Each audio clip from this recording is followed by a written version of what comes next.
Assalamualaikum warahmatullahi wabarakatuh. Adik-adik, ketemu lagi dengan Kak Anis.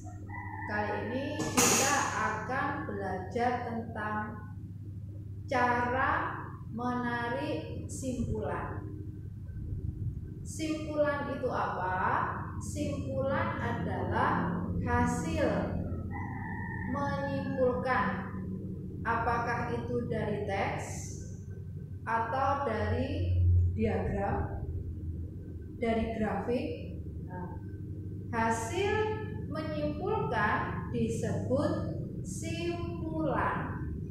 Oke. Kalimat kuncinya, adik-adik, kalau misalnya datanya berupa diagram, grafik, pokoknya yang berupa angka-angka, maka pengertian simpulan yaitu hasil akhir. Sekali lagi, maka pengertian simpulan adalah hasil akhir. Kalau misalnya datanya berupa teks Mbak. Nah ini, kalau misalnya datanya berupa teks, maka pengertian simpulan adalah pendapat akhir. Sekali lagi, pendapat akhir. Oke, kita coba membahas cara menarik simpulan dari data yang berupa diagram. Ini berupa angka-angka, maka nanti simpulannya berupa hasil akhir, ya.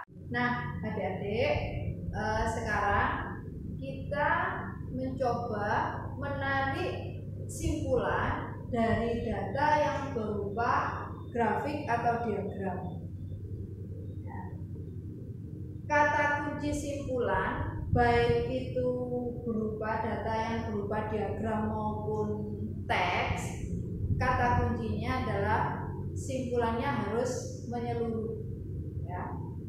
Oke, di sini ada grafik atau diagram mengenai perkembangan impor ikan asap dunia tahun 2004 sampai 2008.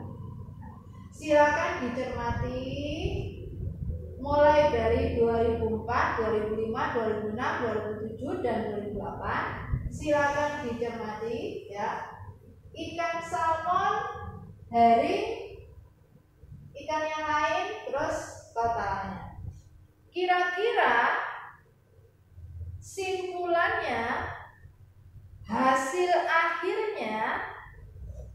akhirnya kata kuncinya tadi adalah menyeluruh. Mana yang menyeluruh?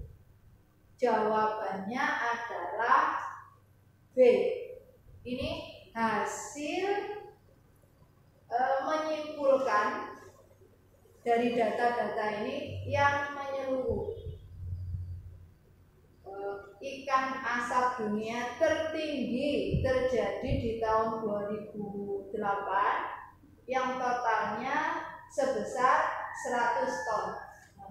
Ini kan paling tinggi, ya toh, kalau disimpulkan. Ini cara menyimpulkan yang mudah, ya adik-adik, karena ada data-datanya. Cara menyimpulkan kalau datanya berupa teks. Kalau datanya berupa teks, maka pengertian simpulan tadi adalah pendapat akhir yang menyeluruh, yang komprehensif. Oke, silakan dipahami dulu adik-adik bacaannya. Triknya untuk memahami sebuah bacaan adalah setelah dibaca secara cepat, nah, kira-kira adik-adik dapat informasi apa? Informasi itu sesuatu yang tadinya kita tidak tahu, jadi tahu apa. Nah, ini kalau dibaca secara cepat gitu ya, kita jadi tahu, oh ternyata ternyata ya di Asia seperti Singapura dan Seoul. Jadi Singapura dan Seoul itu masuk 10 besar negara dengan sistem transportasi paling tertib di dunia. Nah, itu kalau kita baca ini secara cepat ya, kita dapat informasi itu. Kemudian dapat informasi apa lagi?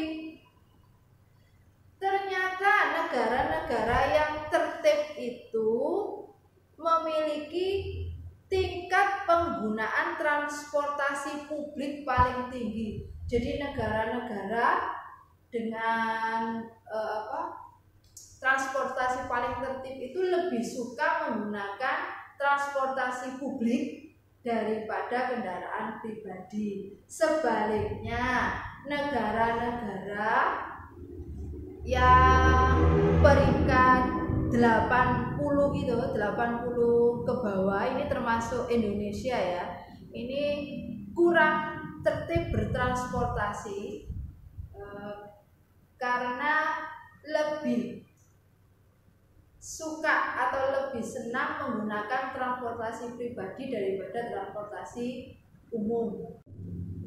Oke, sebaliknya adik-adik, negara di peringkat 80 itu negara-negara yang lebih suka atau lebih cenderung menggunakan transportasi pribadi daripada transportasi publik. Ya, itu intinya informasi yang saya dapat ketika saya membaca secara cepat bacaan 2. Oke. Kita tarik simpulan dari informasi yang telah kita dapatkan. Mana yang mengandung pendapat akhir yang komprehensif? Oke, jawabannya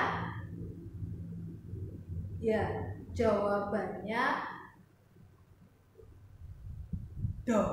Ya, jadi yang D ini mengandung pendapat akhir yang sesuai dengan teks ini ya. Dan pendapatnya itu komprehensif, menyeluruh. Kenapa jawabannya bukan A, B, C, E, K? Karena yang A, B, C, dan E itu bukan simpulan, tapi itu isi yang ada di teks. Kita kembali lagi ke pengertian simpulan, yaitu kalau datanya berupa teks, pengertian simpulan adalah pendapat akhir yang komprehensif, yang menyeluruh. Jadi jawabannya D.